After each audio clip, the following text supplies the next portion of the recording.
Hi Virgo, welcome to your general monthly reading for October. I am Charlene Lizette. If you're new, welcome. Thank you so much for stopping by. If you're returning, a massive thank you to you for being a part of our high vibe community. This may resonate with you if you have Sun, Moon, Rising, and or Venus in Virgo. I am using a new tarot deck from Danielle Noel at the Moonchild. It's a little bit different than Rider Waite. So I will be walking you through the imagery of these stunning, magnificent cards. And yeah, let's see what you got in store. We are just walking out of your birthday season. So I hope you're feeling refreshed and rejuvenated as you have just embarked on this new journey around the sun. Okay, let's see what's going on for the Virgo collective. Let's try to see if I'm getting anything coming through for you clairaudiently, clairvoyantly, clairsentiently. Let's see. Okay, that's a lot, but I am going to take this one. So Ace of Pentacles is going to be your, they're saying take this as the general. Okay. Oh, okay, now we see why. I also need to point out, I do love all the earthy tones that have showed up. So you got Ace of Pentacles, Temperance, Wheel of Fortune, and Two of Wands. So you got really good cards here. Holy bananas. Let's see what we're seeing. Okay, so with the general overall energy being the Ace of Pentacles, what I am sensing is that there is something new brewing for you. A new, solid, deep-rooted, foundational, growing opportunity. This is just the beginning, but this is something that you have been enlightened towards. It's like this new opportunity couldn't have come through for you, Virgo, if you hadn't done your own work. There is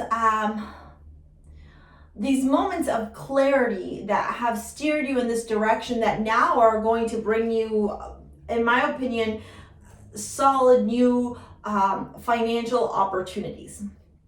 With Temperance and the Wheel of Fortune here, two major arcanas right beside each other. I literally just got shivers when I said that. Ooh. Yeah, like I'm covered in goosebumps. I don't know if you can't really see them, but my legs are all like,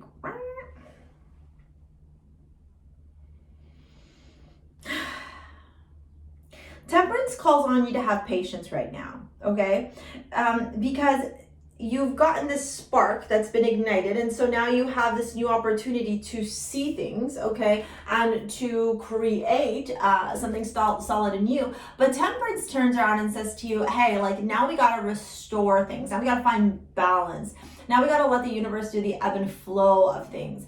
Now as you are blossoming and growing into something new and understanding this direction that is going to bring you this positive shift in your life, you must understand that there needs to be a masculine and a feminine energy that's associated with it. That, you know, flowers don't bloom, you know, from one day to another. You got to plant the seed. You got to give it time. You got to feed it. You got to love. You got to nurture it. And then it grows and then it blooms. And so you're in that energy right now. Temperance is also Sagittarian energy. Okay. With the Wheel of Fortune here, it's like the universe now is turning, right? Whether this is fated or you're taking taking advantage of an opportunity, this is a journey that you are embarking on, right? Going somewhere new, going somewhere sacred. I do want to pull up and see if we can find out what the imagery is around here. This is Egyptian imagery. Give me a minute as I look into the book because I'm not too familiar with the what I'm seeing here. Give me a minute. I want to call them the statues, but I feel like there's a different name for it. So it's transformation, change, karma, silver lining. The creatures depicted are said to symbolize the main dividing signs of the zodiac wheel, while also alluding to the metamorphosis of the astrological ages passing across approximately every 2,160 years, ushering in a constant flux of transition and enlightenment for the following age to come. Yeah, this is because, again, you received this divine information. I almost want to call it like a download, Virgo. Let me know if that resonates with you in the comments below. Oh, Raven, come on in, babe. Then we got the Two of Wands. She holds the world in her hands here, okay?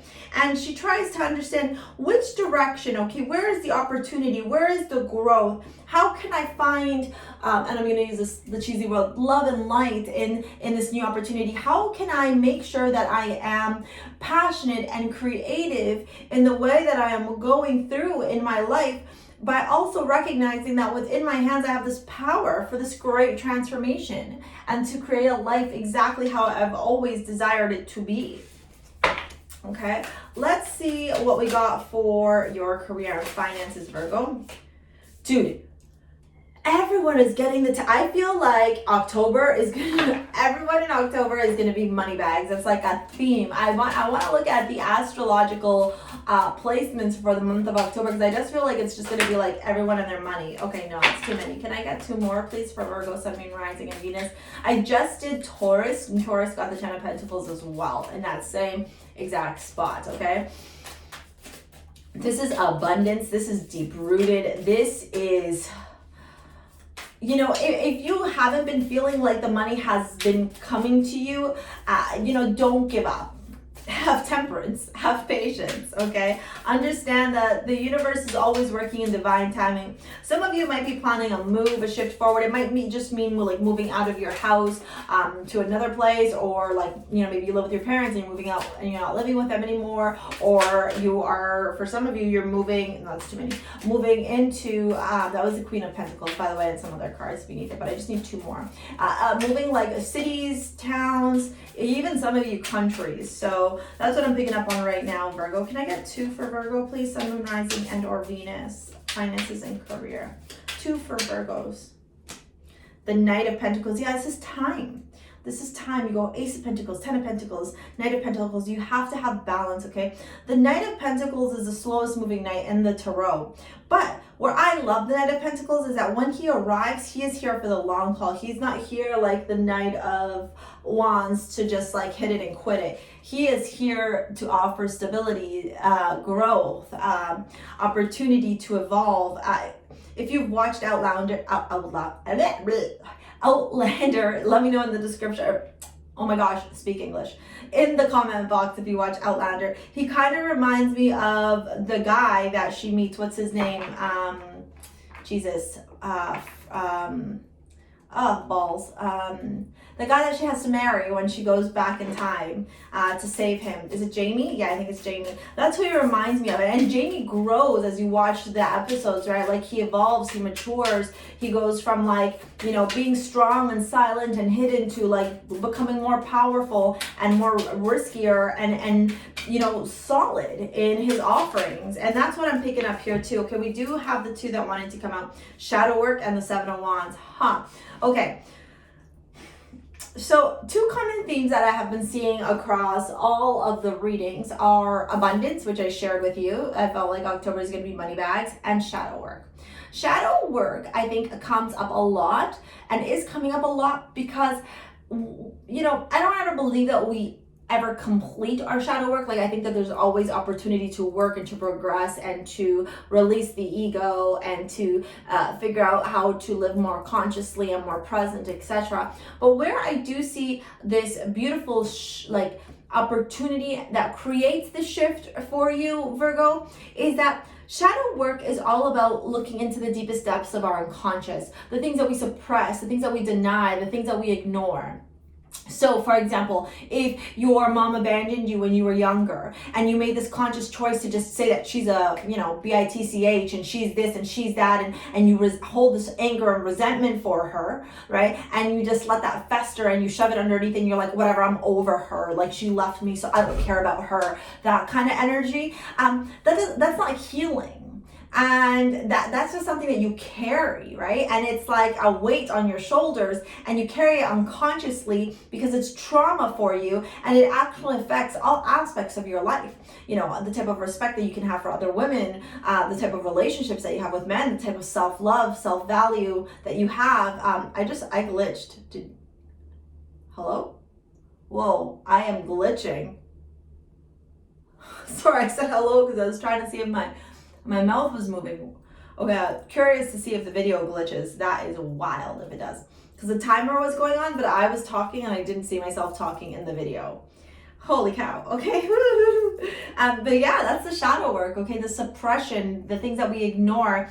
And man, the more things that we suppress and the more things that we ignore and the less work that we are conscious about doing with the self, the more that shows up in a very, very ugly way in our life. Narcissism, abuse, ignorance, toxicity, blaming other people rather than taking responsibility, all that jazz, okay?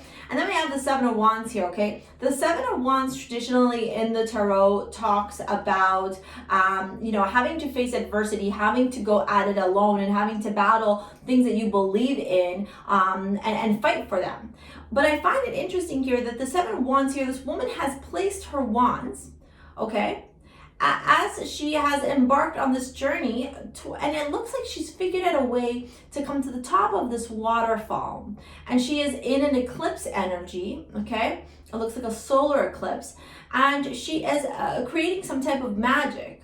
So it's almost like in this card, and I haven't read this card in the book, and I'm not going to right now because I am picking up messages here for you. It's like sometimes we have to put the wands down. Let them stand up, right? Know that this is A, that you believe in, B, C, D, E, F, whatever, right? And know that these are things that you hold near and dear and that you trust and that are your values. But sometimes we can't carry those wands, right? We have to put them down and work just with our magical self. And I do get this energy that around your career and your finances, the more shadow work you do, the more you put your defenses down, the more you understand that the universe has your back, okay? I am also going to turn around and tell you that around career and finances, October 1st and October 31st may be very important for you. We do have the solar eclipse, so we had those back in June. So if you did any manifestation work back then, think about what you did back then. But we do have a full moon here, and then here we have the sun. So it's almost like working alongside with the element, the moon and the sun, to support you in your growth. And there is that shadow work, right? Like the light and the dark. There's things here unseen, unknown and unseen, but that you purposely chosen to suppress. Excuse me. Somebody doesn't want to tell me saying this. Somebody is very angry that I'm telling you this, and I feel like for some of you, it's you Virgos watching this, and you're just like getting so angry that I am sharing this with you all. Okay, let's pull out 3 cards for love and romance. Okay, there is no light without dark, so you have to do work on the darkness, okay? And if you turn around and say, well, I don't have any darkness, my life is perfect, you're lying to yourself. Okay, let's get 3 cards. The Emperor, okay, Aries energy. Okay, let's see what else is coming through here for love and romance so we can get a good message for you. The Ace of Swords, clarity. And the Nine of Swords, whew. Okay, so while other parts of your life are going very well, your love life is suffering. You might be interacting with a man who is very domineering, very controlling, maybe even a little bit narcissistic. I don't feel like this is your energy. I feel like this is somebody around you or somebody that you are in conversation with romantically, or somebody that you're trying to break up with who is just a bit of a prick. And I use the word just a bit or the sentence just a bit very lightly because they're a fucking asshole. And so you get clear here, very clear, that this person is super toxic. And that maybe your crush on them, maybe the things that you liked about them, all that jazz. It's like the truth comes to light, right? And you decide to cut off the bullshit. But you're still in that Nine of Swords where you're worried, depressed, anxious, feeling feelings, not sure why you're feeling what you're feeling, maybe up at night, you know, or analysis paralysis around how to break up with this person. I do feel like there is some type of, if you don't break up with them in October, I do feel like you will eventually like sever ties, okay? Because the Ace of Swords is a new beginning, but it's a new beginning with clarity, right? With understanding that like not everything that is in our life is serving us for the positive. And so you make this decision to cut it off, but you're really conflicted about this. You're really conflicted about which way you're gonna do this. And it's so funny that like this card just flew out, love. I commit to the practice of seeing the good in all things. And so maybe rather than being stressed out, maybe rather than being worried and concerned, Virgo, about how you're going to end this relationship, you turn around and go, well, at least I learned things from this, right? I was able to learn, I was able to see things, I was able to understand where I was living unconsciously, and now what I know is I'm worthy of. Why am I shuffling more? Okay, 10 of cups. I don't know why I was shuffling more. That's so weird. It's almost like they're saying like once you cut off this person, then you're able to make space for this 10 of cups energy. Yeah, that's the message there. But it's like you're afraid, right? Because the unknown, we're all at one point or another afraid of the unknown. We don't know what's there, so naturally we're gonna fear it, right? Okay, but it's almost like you need to take a risk here. The Two of Wands also sometimes does talk about like a journey forward, and the Wheel of Fortune. So there is signs here about moving on and moving forward from that, okay? And seeing it from a loving perspective as well, okay? South Node. Okay, so have a peek at where your South Node sits in your natal chart, because it's gifts and lessons. Okay, so this is obviously a lesson for you. This month, it brings to you very, very much a multitude of lessons, of learning experiences, of growth, of understanding that when you do the work, you get rewarded. Yeah, see, and you're stuck because you got romantic feelings. Your feelings are real and worth exploring. But it says trust. The situation is calling for you to have faith. And so I feel like there's a part of you here that like wants to control things. And it's almost like you gotta allow your feelings to come out, Virgo, and then feel them and then release them. All right, Virgo, let me know what you thought of this in the comments below. I would love to hear from you. Click subscribe, click the like button. Make sure you turn the bell notifications on so you can be the first to know when I post new videos. And yeah, thank you so much for your support. I can't speak today, oh my God. Okay, you can book a private over in the description box, as well as where to find me all across social. See you later, alligator. Peace out.